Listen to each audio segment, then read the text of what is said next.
Okay, I think we're back. Good morning. I'm really sorry about that. Technical difficulties, but it had to be done on our first show on StreamYard. But we are back. You are tuned in to the Uni Show with me, Kate. And me, Rach.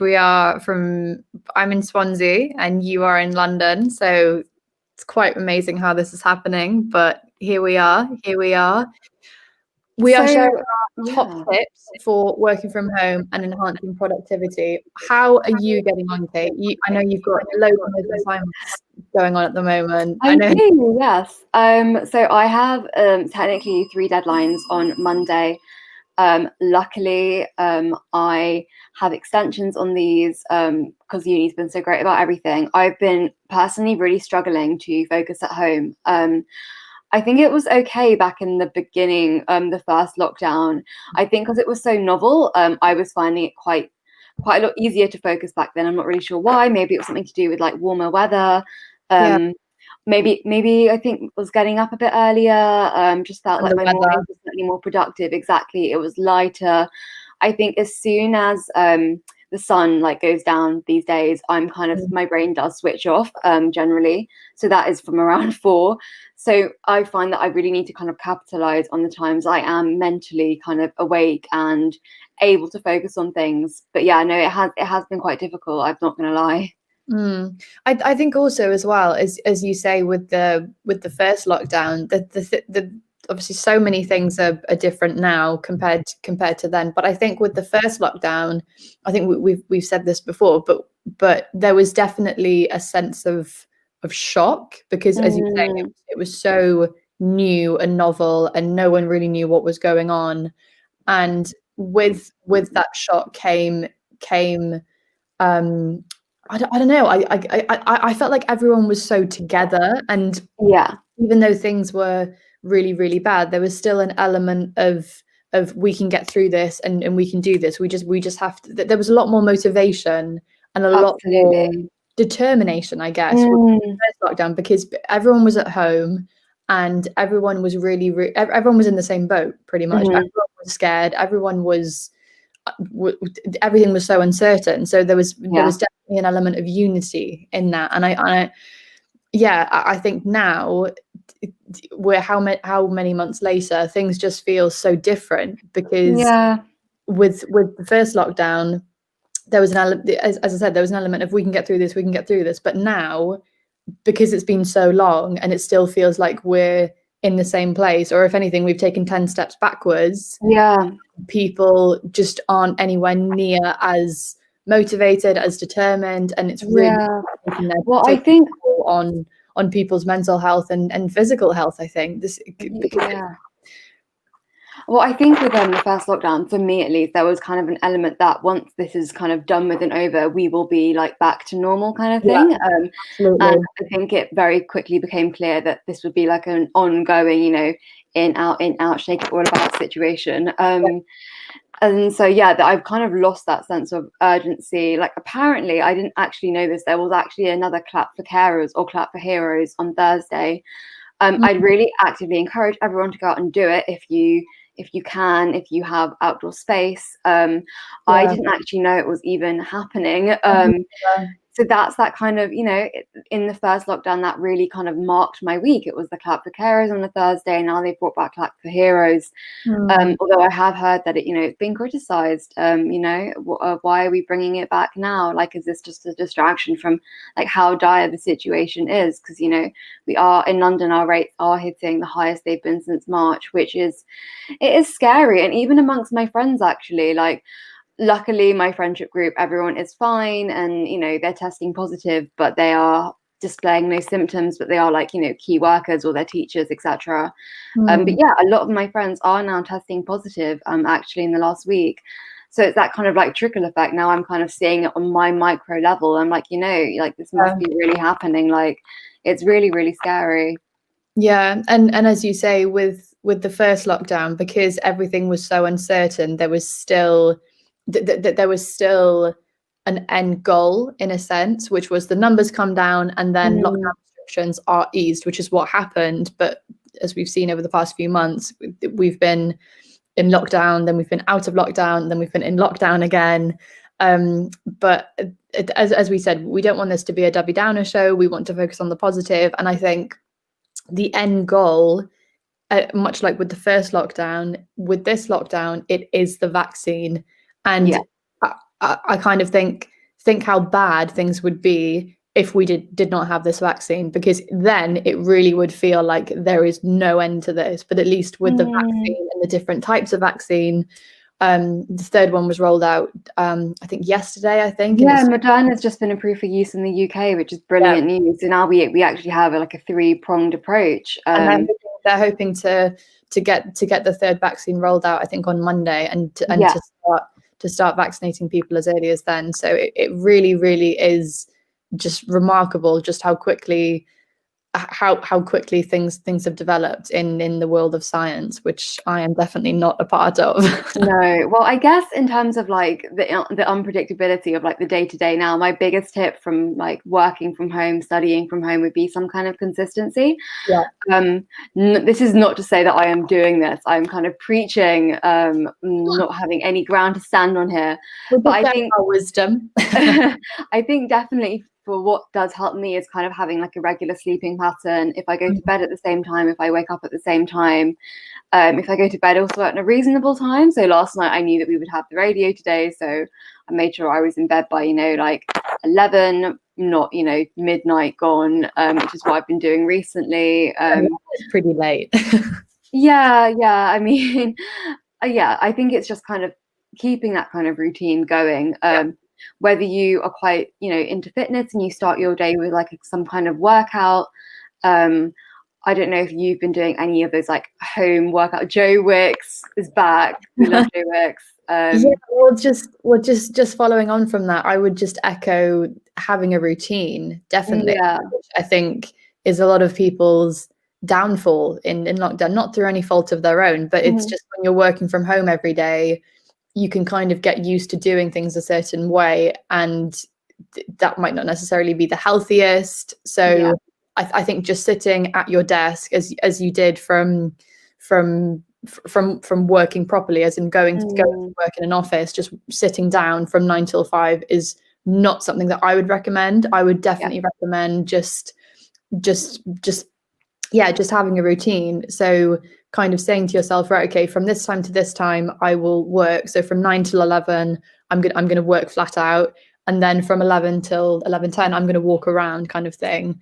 Just kind of get your mind and body doing something else, and just to prevent you from sitting down all day and all of the problems that causes. I mean, we're already seeing huge numbers of people contacting chiropractors and masseuses saying that they've got bad backs, bad legs, high levels of back pain, and it's no surprise really with everyone working from home. So definitely being as active as possible and using the hour of exercise that you're allowed to do to get out, to get some fresh air.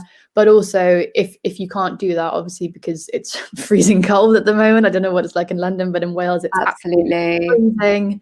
Yes, which obviously, you can be as fit as a fiddle, but still not want to go out and the cold, which is absolutely fair enough. I think that was the biggest thing when like restaurants and like coffee shops shut. So like Rachel and I would often, go for a coffee in the week, and with other friends, that's how I'd catch up with them. Whereas now, I can meet with one other member of another household for like a walk, if it's an active purpose. I mean, I wouldn't want to sit down anyway. You can exercise with a friend, so I count a walk as definitely exercise, but you don't really want to. It's absolutely freezing. I'm probably seeing maybe one friend in person a week, and even that is sometimes I'm not, just given if it's going down to like minus temperatures, I just need to kind of stay in and like hunker up.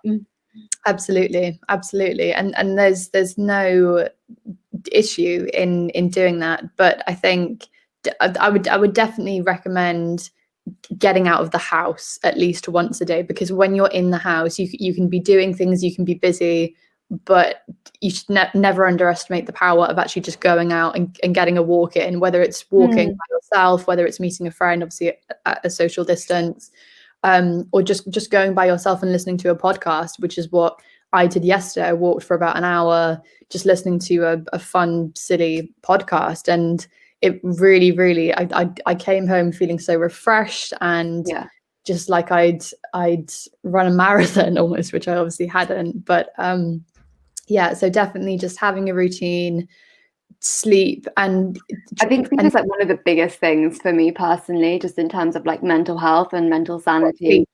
Sleep, yeah, getting enough sleep every night. I'm one of those people that annoyingly needs like a lot of sleep to function. So like, you know, first year at uni when my flatmates were on like 2 hours, I couldn't function. I need, you know, 7, 8, 9 hours. I think my teenage years have continued. I'm still growing, I'm still developing. But yeah, no, I think when I don't sleep well, especially if I've been drinking, not that I have been recently as much at home. But if I go to bed having had a drink, I don't know, I don't sleep as well personally. Yeah. I think also another good tip for lockdown is reducing the amount of news that you consume, which I think again is a downfall of the modern digital era, where you can get news on pretty much every single social media platform: Facebook, Twitter, Instagram. The news is just 24/7. So I think just saying to yourself, when do I want to be looking at the news? Maybe first thing in the morning and at 6 o'clock in the evening. Those are two quite significant. I mean, that's how people used to get news. They would get it when they got paper in the morning, pre the digital era. People used to get news in the morning, maybe at lunchtime, watching the lunchtime news, for example, and then in the evening. There was never this bombardment of news through all of these forums. So I think that.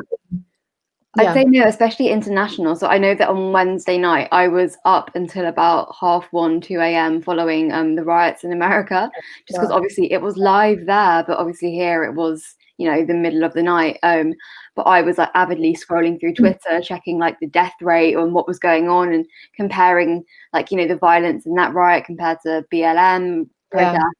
Again, I feel like we're going on a bit of a dark track here, but it is that kind of bombardment of information that we constantly are consuming, and your phone is popping off the entire time, whether that's with friends or, I don't know, appointments or XYZ news bulletins. So I think another thing that I would say is turning your phone off, which I think I should do because I don't have much discipline on my phone, unfortunately, or, you know, just taking it off loud, putting it somewhere else in the house for like an hour or so.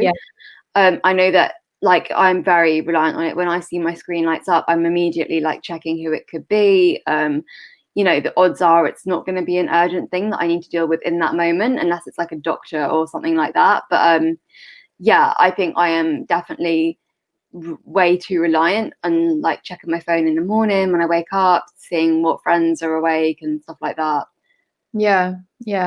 So just following on from that, I suppose just allocating time for your phone, which sounds that's very, a good very idea. mechanical and like we're in school again, but just saying to yourself, okay, now that I'm on my phone, I'm gonna look at social media, I'm gonna message this person back, and then I'm gonna do this, but then after that I'm not gonna look at it again until, I don't know, half an hour's time. If you go half an hour without looking at your phone, which most people probably can't in our world at the moment. But yeah, definitely just allocating time. So it's, now that it's the weekend, obviously usually we would obviously be having our coffee, wouldn't we?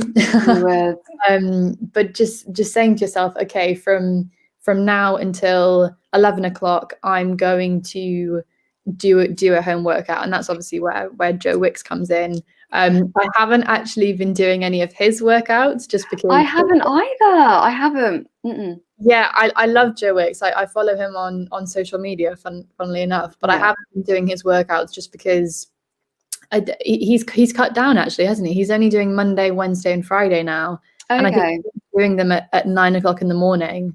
And by 9 o'clock in the morning, I'm usually doing stuff already, like checking or something. And I don't usually like like doing exercise first thing in the morning. I like doing it in the evening, maybe before dinner, and just finding a fun video on YouTube, like a nice short video of, I don't know, 11 minutes of abs, 11 minutes of well, I would say that is that a lot of apps and stuff now, because of the lockdown and because of like the unavailability of gyms, have like made a lot of services free. So, you know, I use there's the Gymshark app that has like a lot of free home workouts.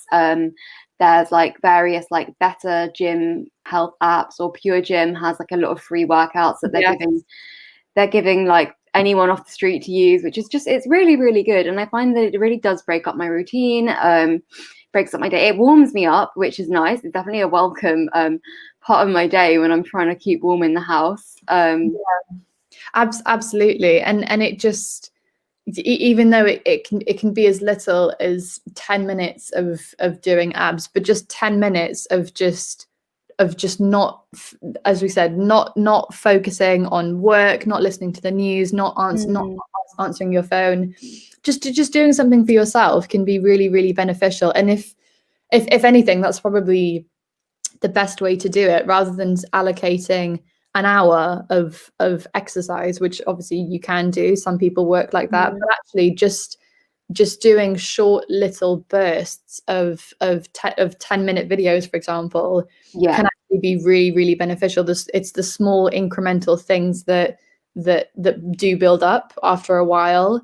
Obviously, if you want to lose weight during lockdown, that might be a way forward for you. But just in terms of mental clarity, just having short little breaks and just doing 10 minutes of an activity, whether it's doing a Sudoku, then which I'm obviously I do quite a lot because I love Sudokus.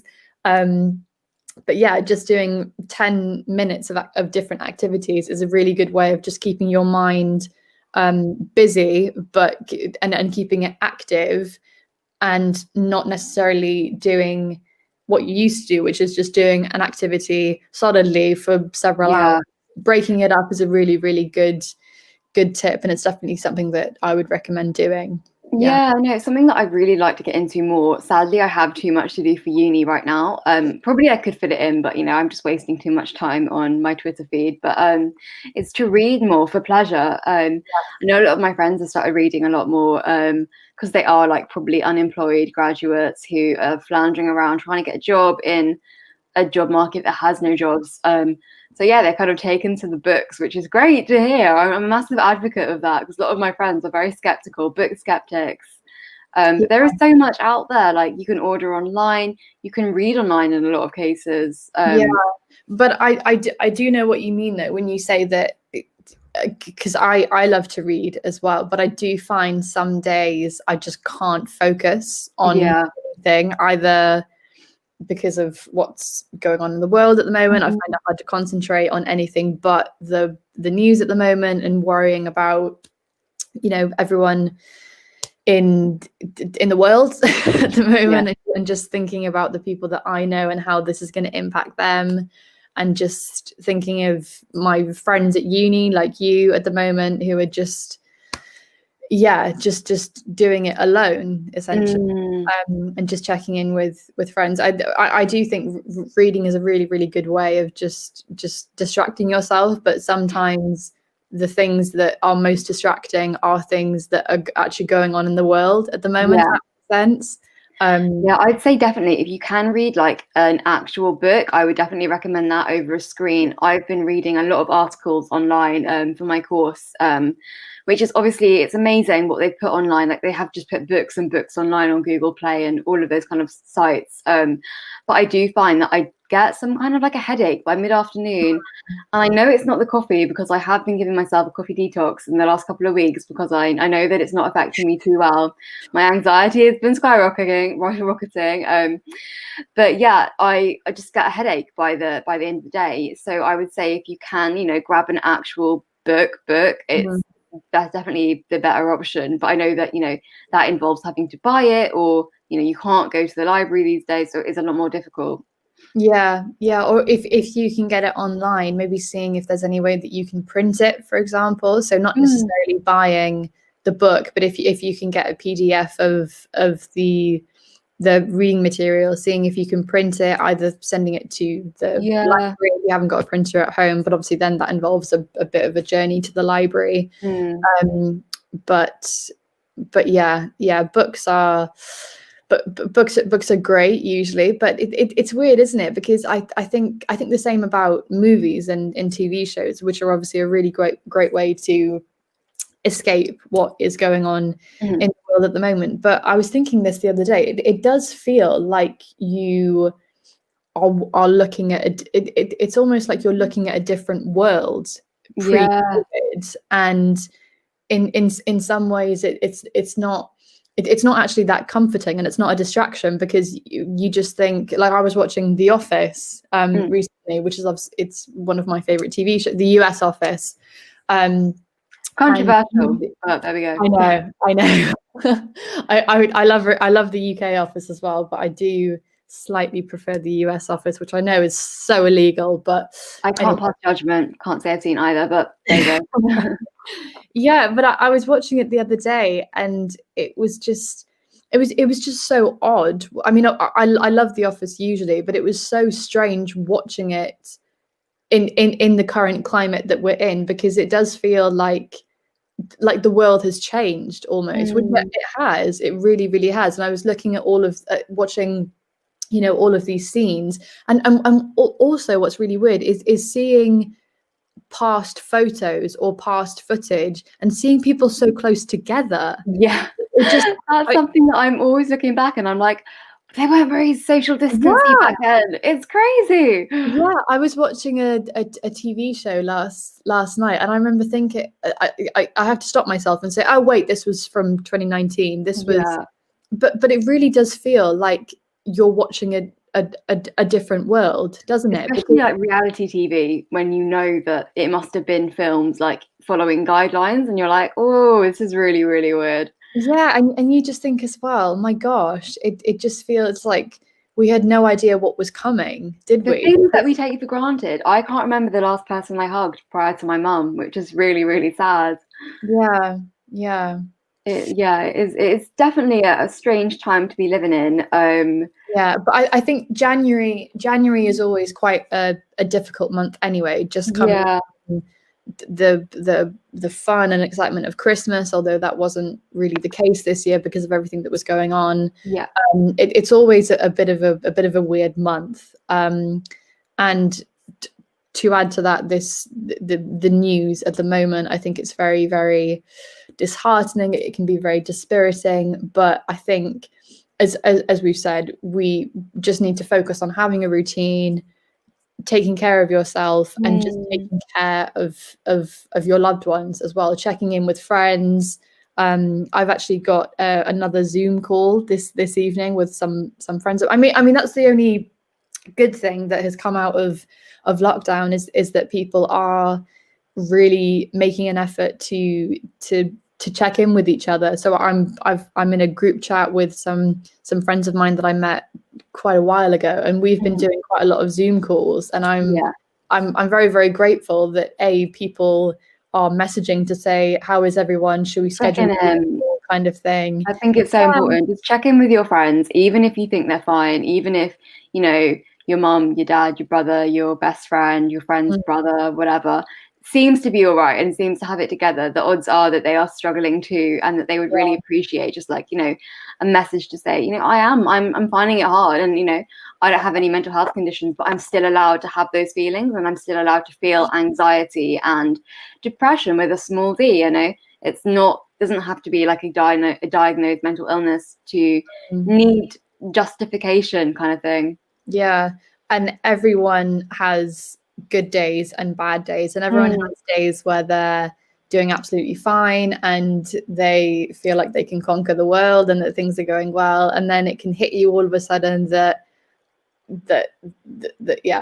things aren't going well, which we're obviously, we don't want to focus on that at the moment. As we said, all we can do is just focus on what we can do right now in the current moment, which is to just take care of yourself during the next few weeks, and stay as safe as you can. Obviously wear your mask when you go out in public, and just try and have some sort of routine when you're at home, which is difficult, but it's definitely one of the best things that you can do. And just like we said, there is hope with this new vaccine, and all we can do is just do what we can in the moment.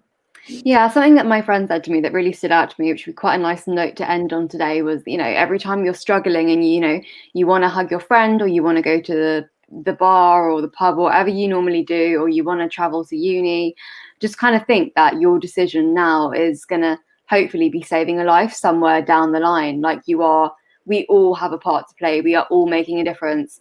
You deciding not to go to the shops 4 times a week and cutting it down to 2, that is making a difference. You are making a difference. We are all working together through this. I know that we are also isolated, but we are just like, one force against this virus. So guys, don't give up. Yes, exactly. And also, just following on from the weather conversation that we have, we're definitely British, aren't we, if we're talking about the weather. But just following on from that, I think we had the longest day of the year on the 21st of December, I think. So it's and we're coming. So now the only thing coming up from that is the shortest day of the year. So it's only going to get better in terms of the weather, which I think is a huge contributing factor to people's wellness and mental well-being, because when it's freezing cold and raining, you're not gonna want to go outdoors, and B, want to go outdoors, because obviously it's not good weather. So I think looking forward to spring, which, I mean, I know this time last year, well, not this time last year, but 8 months ago, we were in spring, which is crazy to think that it's been nearly a year since the first lockdown. That's just quite staggering, I find, because it feels like only yesterday, but at the same time, it feels like a million years ago. So I think just stay positive, stay safe, look after yourself and look after your loved ones, and we will hopefully get through this, which I'm sure we will. We will. That's a good note to end on, I think, isn't it, Kate? Thank you for joining us today. You've been listening to the Uni Show. We will be back. We'll be back next week at 10 a.m. wavelength, clearly. Hopefully a slightly less disjointed show next week, but thank you if you stayed with us today. We've really appreciated it, and it's been great being back in the studio in my bedroom. It's been fun, and hopefully this will be one of many more shows that we'll be doing. So yes, stay safe, stay well, and we will see you next week at 10 o'clock.